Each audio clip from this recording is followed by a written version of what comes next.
Hey guys, so in today's video, we're going to be talking about the electronic structure of the atom.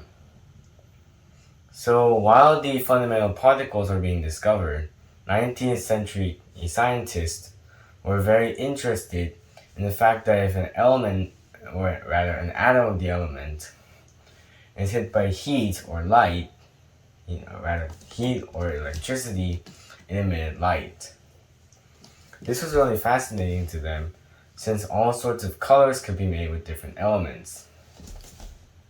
Actually, this was one of the methods to identifying some of the elements, and even becoming the names of elements. I've actually done this on my channel, and click the link in the video description if you want to see it. This was actually one of the building blocks to how the atom was structured, and let's go to that part. So here, Niels Bohr in 1913 found that hydrogen had a few simple lines in its light spectra. So he developed the so-called solar system model. The solar system model is where the electrons orbit the nucleus in a specified orbit. But we'll talk more about that later. And let's also go on to more other topics. So, soon after Niels Bohr, about 10 years after Niels Bohr's discovery of the solar system model, Louis de Broglie suggested that if light can behave as a particle, then particles like electrons can be considered as waves. This was called the wave-particle duality, and I understand it's going to be quite confusing. In fact, scientists at the time were still scratching their heads, since it's pretty hard to say that a particle can also be like a wave, and a wave can also be a particle. This led to the so-called wave-mechanical model of the atom. The wave-mechanical model of the atom was developed by Erwin Schrödinger, and it's basically the Bohr model again, except the electrons don't orbit in a specified orbit, but rather based on the probability about where it will be. The modern orbits we use to mention today are just the most likely spot the electron will be. Later, in the 1920s, Werner Heisenberg develops the Heisenberg uncertainty principle. This principle states that the momentum of a particle, like say an electron, cannot be determined at the same time as the position. As one of them gets more and more certain, the other becomes less certain.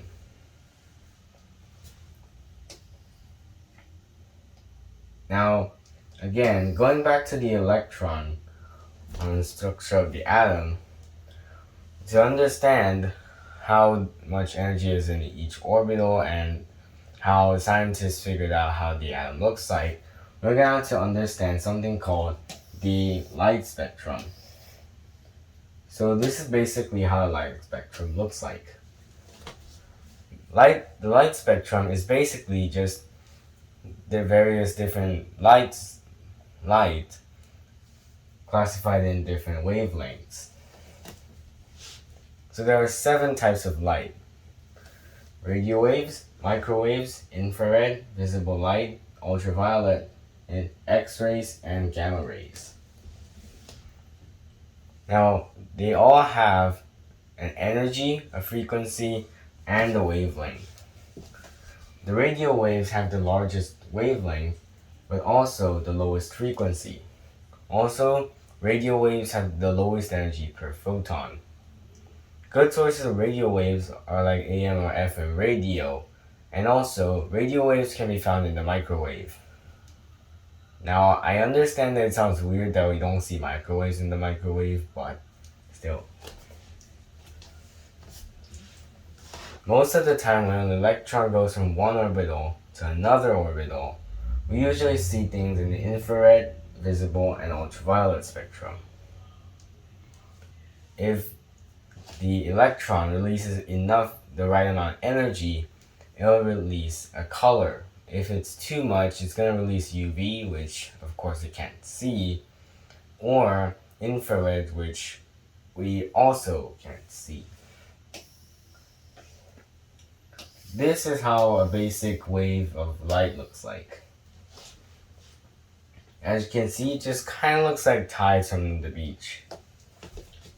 And this is the so-called wavelength. It's just how the distance between one high spot and another one. The frequency is the amount of waves that occur every second. If you go back to the light spectrum, you can see the frequency of each of the lights. Visible light's frequency is around 10 to the 15 power hertz, or 1 quadrillion in waves per second for the case of visible light. This is symbolized with the letter V, remember that. Lastly, we need to know C. C is the same C that we find in Einstein's famous equation, E equals mc squared, and it is just the speed of light, 3 times 10 to the 8th meters per second.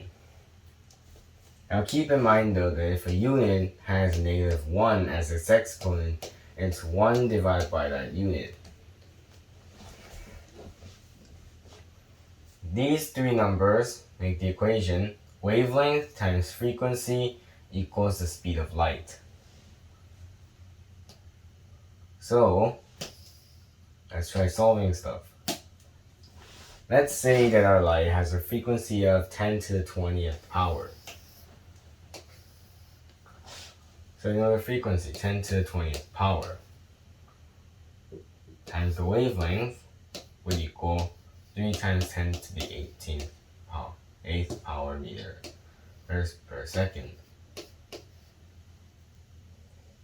Now, if you're solving such equations, always put the variable, which is obviously the one you don't know, on one side, just like you learned in 4th grade.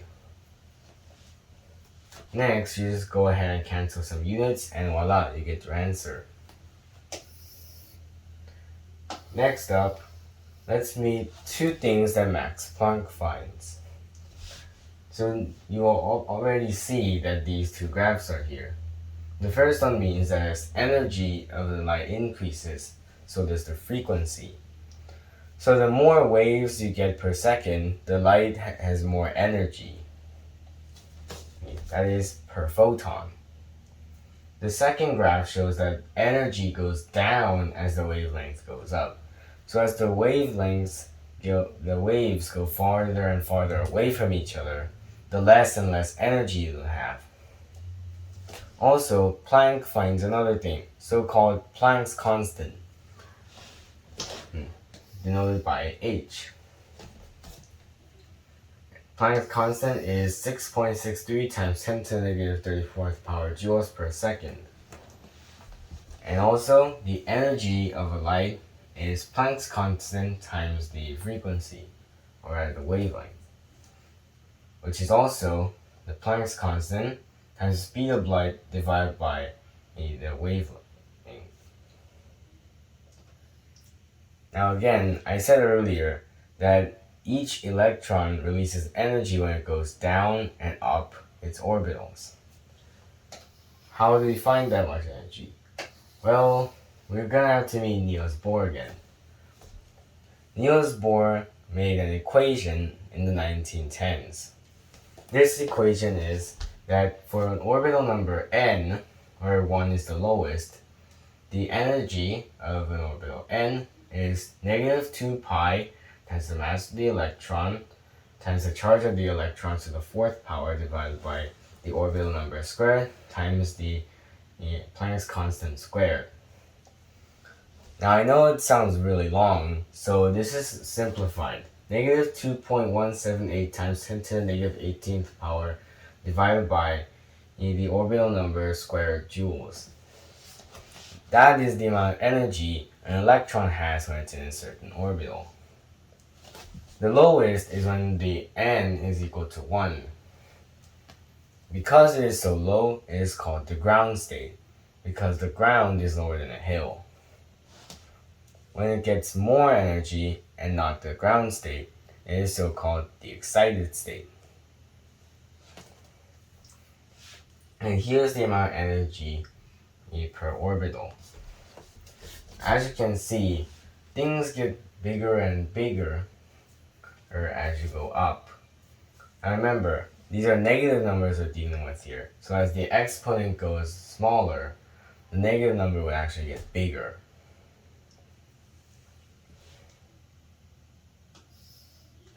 Another thing that Bohr discovered was the size of the atom.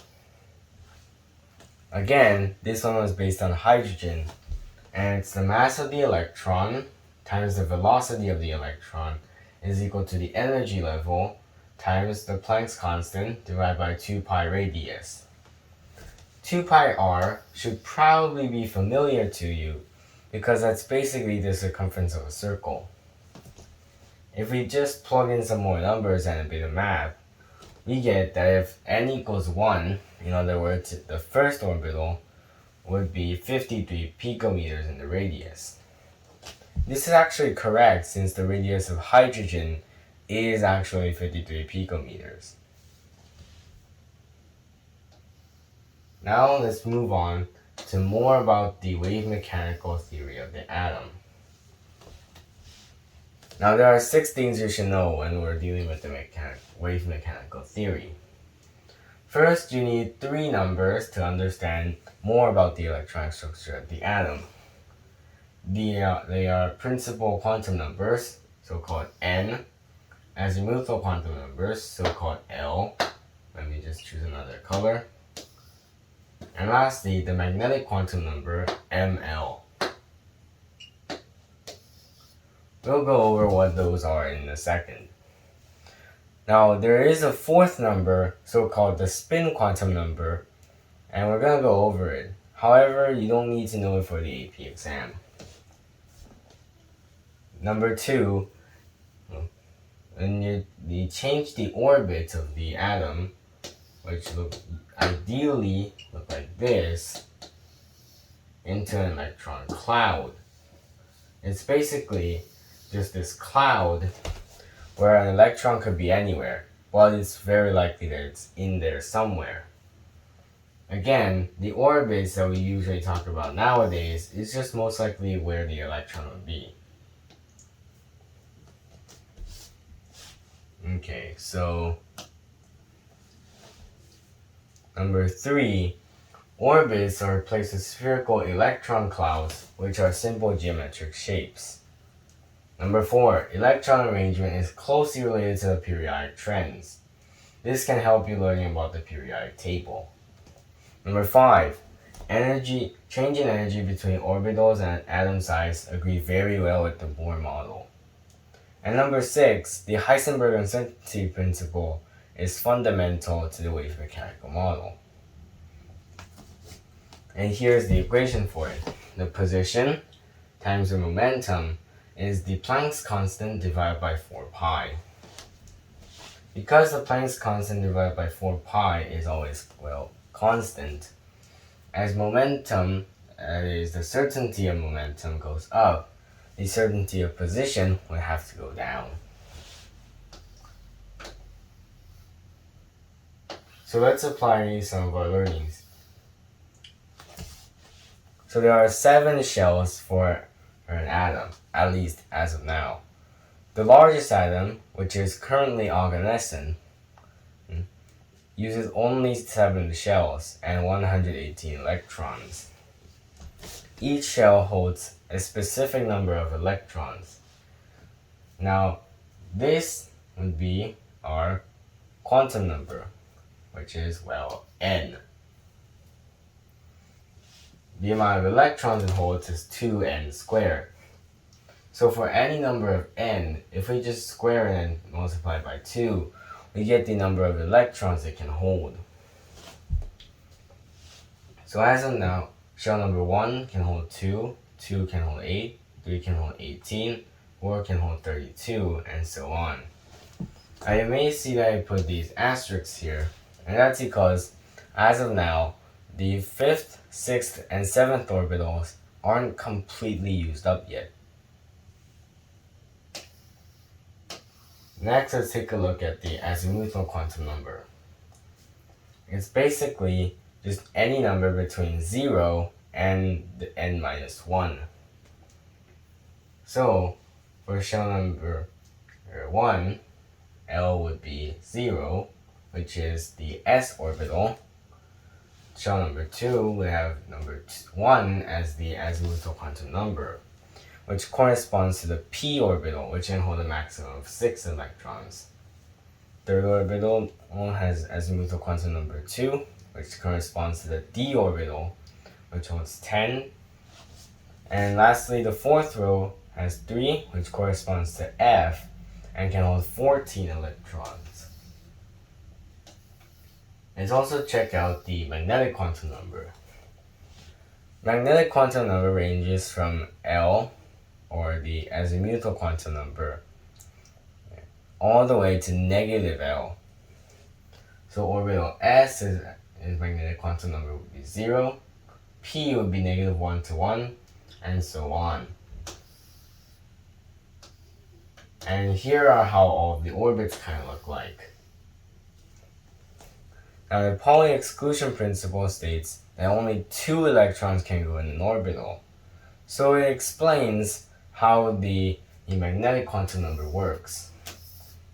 This is because, if we look at this again, we have 3 values for the p orbital, right? 1, 0, and negative 1.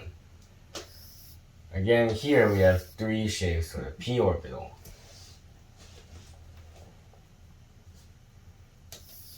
So, the Polyexclusion principle makes sense. Now let's look at the shapes.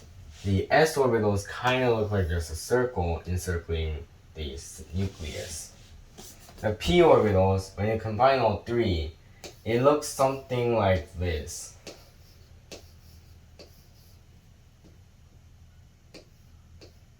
And here would be our nucleus. Each of them contain 2 electrons, as always.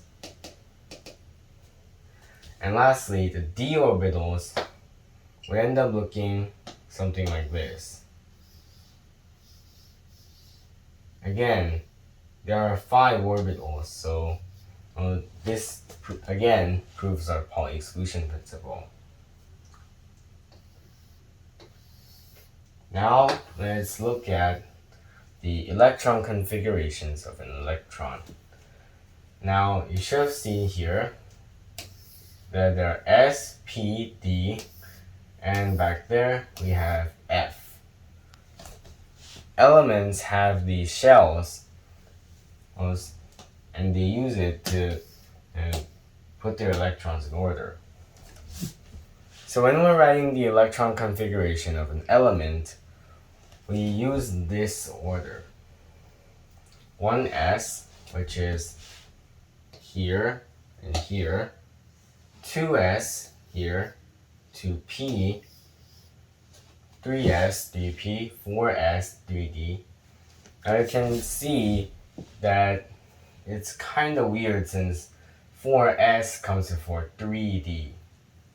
That's because the 4s orbital actually has less orbital than a 3d orbital.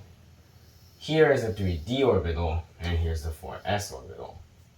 Both of them lie on period 4, but still, this 3d orbital has more energy. If we proceed further, we get to 4p orbital, 5s orbital, 4d orbital, 5p, 6s, 4f, 5d, 6p, 7s, 5f, and 6d. Now all previous shells have to be filled in order for you to go on to the next shell. This is called the off-bell ordering. Now there are a few exceptions to the off-bell ordering. For now, only 5 are important, which are copper, silver, gold, chromium, and molybdenum. If you look at the electron configuration of copper, you can see that it only has 1 4s orbital, but yet finished its 3d orbital. If we compare the electron configuration to nickel, for instance, we have 2 in our 4s orbital and we didn't finish our d orbital yet. So copper, silver, and gold has sacrificed their previous s orbital just to complete their last d orbital. Now this is how chromium and molybdenum behave. Chromium, as you can see, has only one 4s electron and has 5 3d electrons. Same for molybdenum. 1 5s, 5 4d. If we compare it to tungsten though, we can see that, well, it has both 6s electrons filled, but only 4 of 5d electrons. So this is some exceptions to the off-ball ordering. There are more, like ruthenium, rhodium, palladium, and platinum, but as of now they aren't all that important. You just need to explain it and not memorize them. Now, a lot of you might have been confused about how to order your electrons if you do it this way. So there's actually a much simpler way. For instance, here I put, say, the electron configuration of chlorine. As you can see, it's somewhat long, but we can shorten it by doing the previous noble gas in brackets, followed by 3s squared and the next part. This is because that previous noble gas is the same as this part. So we can just put this at the back of the noble gas, and this is called the noble gas configuration. Now, you may wonder something. What if I want to do an electron configuration for a noble gas, yet I'm too lazy, need to do it the long way? Well, you still have to apply it to noble gas. For instance, because the noble gas for argon is neon, we put that argon, its electron configuration is neon plus the 3s and 3p electrons. So yeah, that was a much simpler way of writing the noble gas, the electron configurations of an atom. Lastly, we'll also be talking about valence electrons and of course the spin quantum numbers. Now in valence electrons, usually we only talk about these groups, group 1, 2, 13, 14, 15, 16, 17, and 18.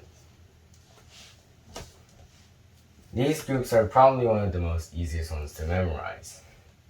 Any element in group 1 has 1, 2 has 2, 13 has 3, and you get the pattern. Now here, we're finally talking about the spin quantum number. These boxes mean in the electron pair in an orbital. And these arrows indicate the presence of an electron. If there's only an arrow that points up, then the spin quantum number of that element would be positive 1/2. If you have this, the downward arrow, your spin quantum number would have to be negative 1/2. Also, you need to fill up an entire orbital before going on to the next one. And here you need to also put an upward line for every single line in the orbital until you run out and you have to fill the downward electrons. So that was some quantum mechanics and the electronic structure of the atom. Thanks for watching and see you in our next video. Bye!